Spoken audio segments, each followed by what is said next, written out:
In the vast expanse of the known universe, where entire planets serve as chess pieces in games of unimaginable scale, there exists a figure whose power lies not in armies or spice, but in something far more dangerous: the ability to read minds, manipulate outcomes, and shape the very fabric of political reality through pure intellectual force. And that figure is Princess Irulan Karino, daughter of Emperor Shaddam IV, a woman whose diplomatic brilliance operates in shadows so deep that even those being manipulated remain unaware of her influence until it's far too late to resist. Born into the highest echelons of galactic power, Princess Irulan represents the pinnacle of political sophistication, a living embodiment of strategic thinking that has been honed through generations of imperial rule and Bene Gesserit training, making her perhaps the most underestimated yet formidable player in the cosmic game that determines the fate of billions across countless worlds. Her mind operates on multiple levels simultaneously, processing political implications, personal motivations, and long-term consequences with a precision that would make even the most advanced Mentat computers seem primitive by comparison. And this extraordinary intellectual capacity becomes the foundation upon which she builds her quiet but devastating influence throughout the events of Dune Part 2, where every word she speaks, every glance she gives, and every decision she makes serves a larger strategic purpose that extends far beyond the immediate moment. What makes Princess Irulan truly exceptional is not merely her royal bloodline or her access to imperial resources, but rather her ability to transform apparent weakness into strength, to use her position as a woman in a male-dominated political landscape as a source of unexpected advantage, allowing her to move through dangerous situations with a grace and subtlety that more obvious power players cannot match. And this diplomatic genius becomes most apparent when we examine how she navigates the treacherous waters of the conflict between her father's crumbling empire and the rising power of Paul Atreides, a situation that would destroy lesser minds, but which she approaches with the calculated precision of a master strategist who understands that survival often depends not on fighting the current, but on learning to swim with it while secretly directing its flow. The foundation of Princess Irulan's diplomatic mastery lies in her unique upbringing as the eldest daughter of the Padishah Emperor, a position that granted her unprecedented access to the inner workings of galactic politics while simultaneously teaching her the harsh realities of power through direct observation of her father's increasingly desperate attempts to maintain control over a universe that seems determined to slip through his fingers like the precious spice that fuels interstellar civilization. From her earliest years, she witnessed the delicate balance of fear and respect that keeps an empire functioning, learning to read the subtle signs of political weakness and strength that most people miss entirely, developing an intuitive understanding of how power flows through complex hierarchical systems and how even the smallest disruption in that flow can cascade into universe-altering consequences that reshape the political landscape for generations to come. Her education extended far beyond traditional royal tutoring, encompassing the sophisticated psychological techniques of the Bene Gesserit sisterhood, whose training methods transformed her natural intelligence into something approaching prescient awareness of human motivation and behavior, allowing her to predict with startling accuracy how individuals will react under pressure, and how those reactions can be subtly influenced to produce desired outcomes without the targets ever realizing they are being manipulated. This combination of imperial privilege and Bene Gesserit wisdom created a mind capable of operating on multiple levels of awareness simultaneously, processing vast amounts of information while maintaining the appearance of serene composure that masks the intense intellectual activity constantly occurring beneath the surface. And this mental discipline becomes crucial when she finds herself caught between her loyalty to her father's failing regime and her growing recognition that Paul Atreides represents not just a threat to imperial power, but potentially the key to her own survival in a rapidly changing political environment that shows no mercy to those who fail to adapt quickly enough to new realities. The true measure of Princess Irulan's strategic intelligence becomes apparent through her masterful approach to information gathering, a skill that transforms her from a passive observer of political events into an active participant who shapes outcomes through her superior understanding of the forces at play in the complex web of relationships that determine the fate of the known universe. Her methods are subtle to the point of invisibility, relying not on obvious espionage techniques, but on the natural advantages of her position as a royal daughter who is expected expected to be present at important meetings and social gatherings where powerful people speak more freely than they should, assuming that a young woman, regardless of her intelligence, poses no real threat to their carefully guarded secrets and long-term plans. She has perfected the art of appearing decorative while actually functioning as a highly sophisticated intelligence-gathering apparatus, using her trained memory to record every detail of conversations, facial expressions, and behavioral patterns that reveal the true intentions and weaknesses of those around her, building comprehensive psychological profiles that allow her to predict with remarkable accuracy how different individuals will respond to various pressures and incentives. Her network of information sources extends throughout the imperial court and beyond, encompassing servants, minor nobles, and even members of other great houses who underestimate her capabilities and inadvertently provide her with crucial intelligence that she synthesizes into a comprehensive understanding of the political landscape that surpasses even that of her father's official advisors and spy masters. This intelligence advantage becomes particularly valuable when Paul Atreides begins his rise to power, as she is among the first to recognize the true scope of his abilities and the existential threat he poses to the existing order, allowing her to begin planning her response long before others even understand what is happening, positioning herself to survive and potentially thrive in the new reality that his ascension will inevitably create.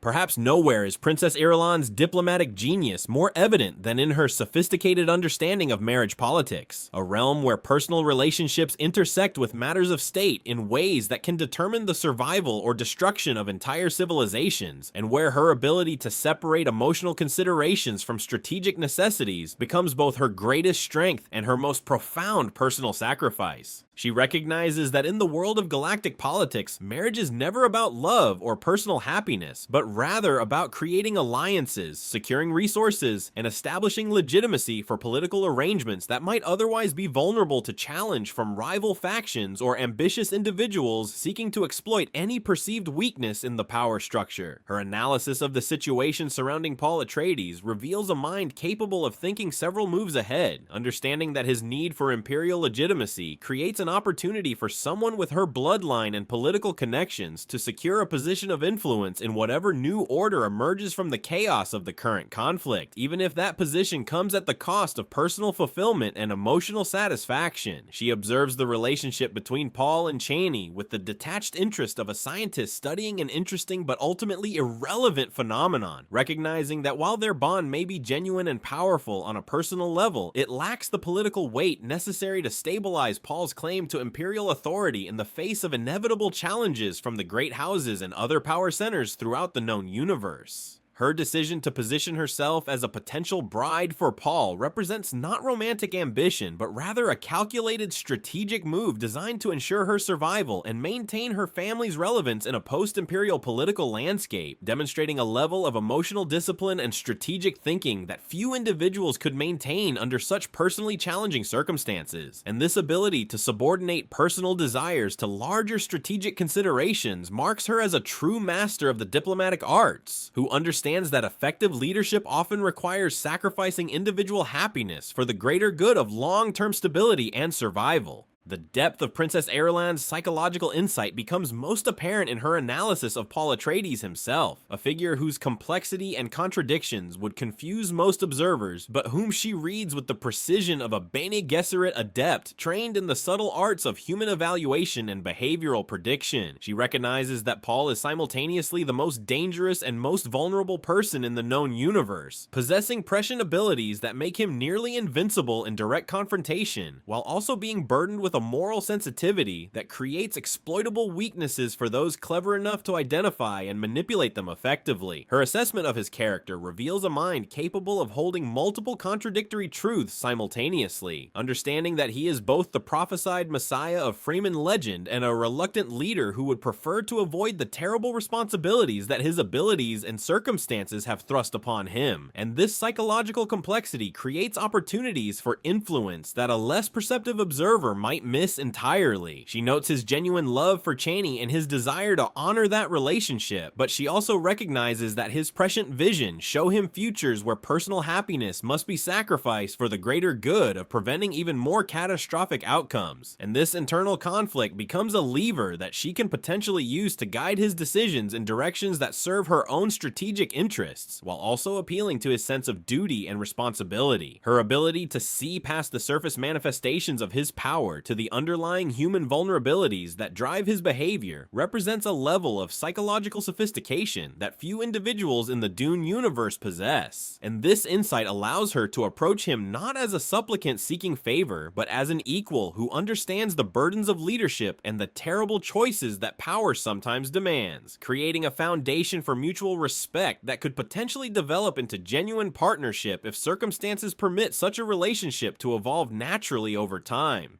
The complexity of Princess Irulan's position becomes most evident when examining how she navigates the treacherous waters between family loyalty and personal survival, a balancing act that requires her to maintain her father's trust, while simultaneously preparing for the possibility that his reign may be coming to an end, and that her future security may depend on her ability to establish relationships with his potential successors. Her love for her father is genuine and deep, rooted in years of shared experiences and mutual respect, but her training and intelligence make it impossible for her to ignore the mounting evidence that his grip on imperial power is weakening with each passing day, and that his increasingly desperate attempts to maintain control may ultimately prove counterproductive and potentially catastrophic for their entire family line. She watches with growing concern as he makes decisions based more on pride and fear than on strategic calculation, recognizing that his emotional responses to the challenges posed by Paul Atreides and the Fremen uprising are leading him down a path that may result in the complete destruction of everything their family has built over generations of careful political maneuvering and alliance building. Her attempts to counsel him are subtle and respectful, designed to plant seeds of doubt about his current course of action without directly challenging his authority or undermining his confidence in ways that might provoke an angry response that could damage their relationship irreparably. But she also recognizes that her influence over him is limited by his masculine pride and his reluctance to accept advice from someone he still sees as his little girl, rather than as a sophisticated political analyst whose insights might help him navigate the current crisis more effectively. This tension between filial duty and strategic necessity forces her to develop contingency plans that could allow her to survive and potentially thrive even if her father's regime collapses completely. And these preparations require her to engage in activities that feel uncomfortably close to betrayal, even though they may ultimately represent the only way to preserve some remnant of their family's legacy and influence in whatever new political order emerges from the current chaos. The moment of Princess Irulan's greatest diplomatic triumph comes when she makes the conscious decision to offer herself in marriage to Paul Atreides, a choice that represents not romantic surrender, but rather the culmination of months of careful analysis and strategic planning that positions her to play a crucial role in the new imperial order, while simultaneously protecting her family from the worst consequences of their political defeat.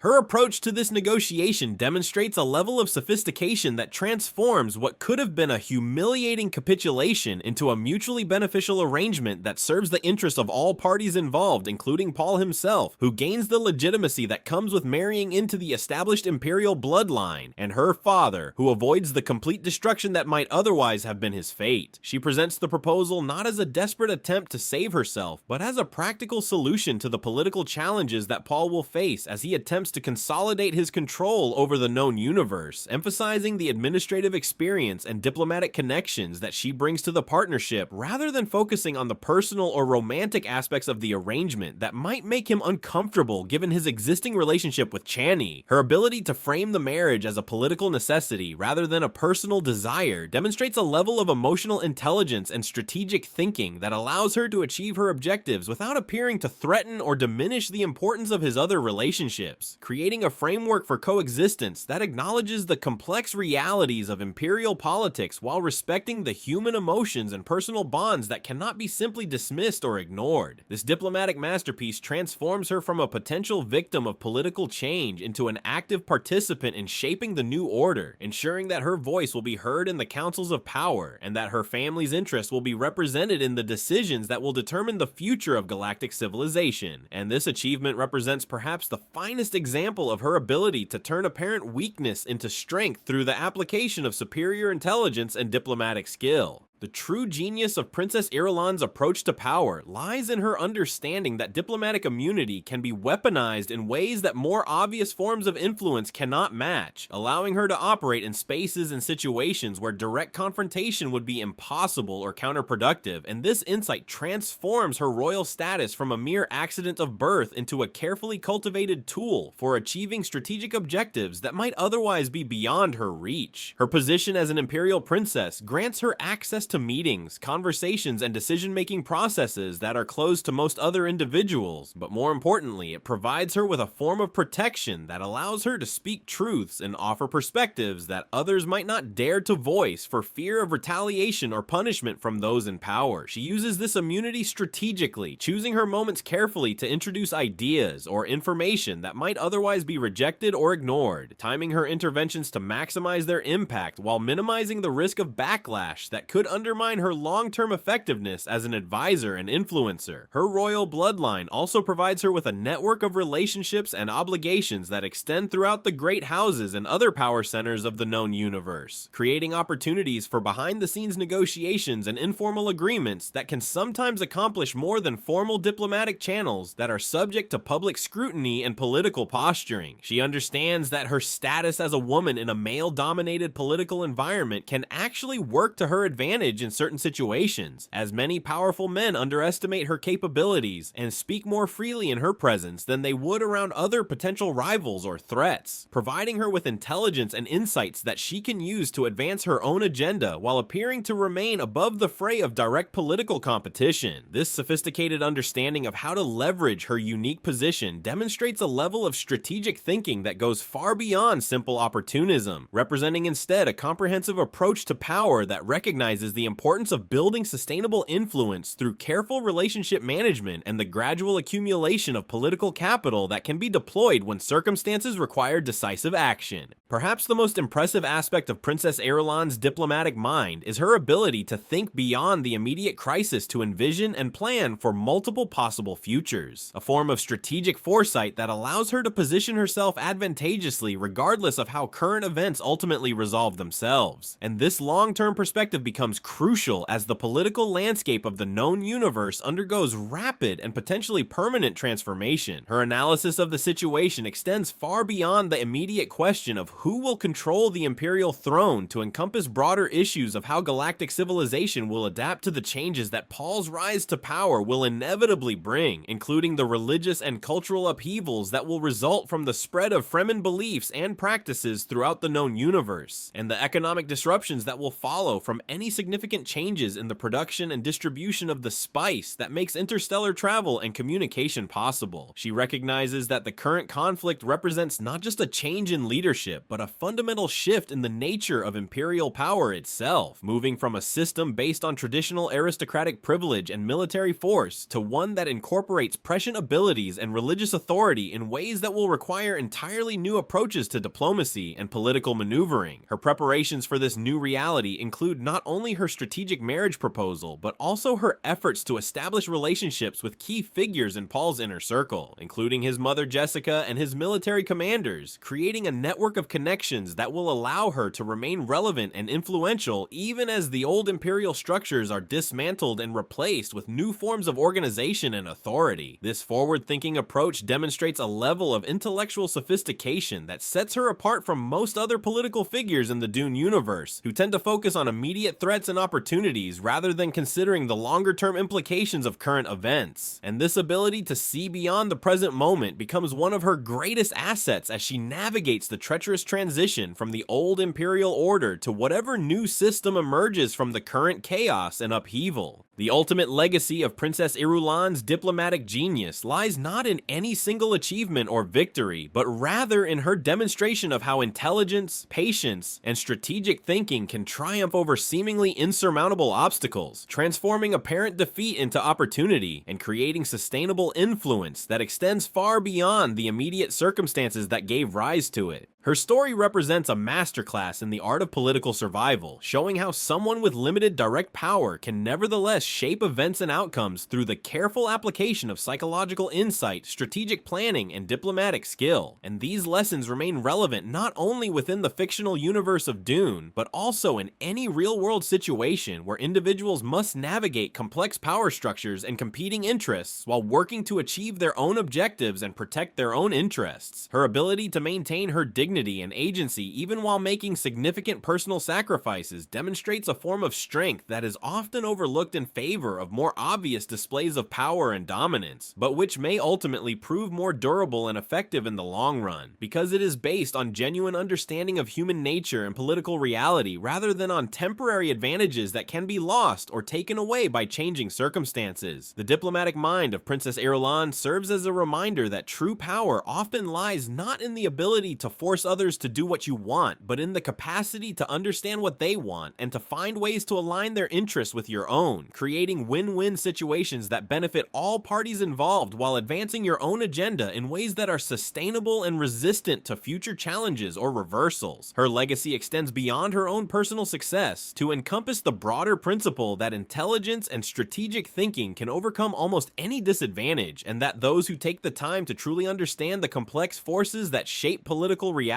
will always have advantages over those who rely solely on more obvious forms of power and influence, making her story not just an entertaining piece of science fiction, but also a valuable study in the timeless arts of diplomacy, strategy, and political survival that remain as relevant today as they were in Frank Herbert's imagined future universe.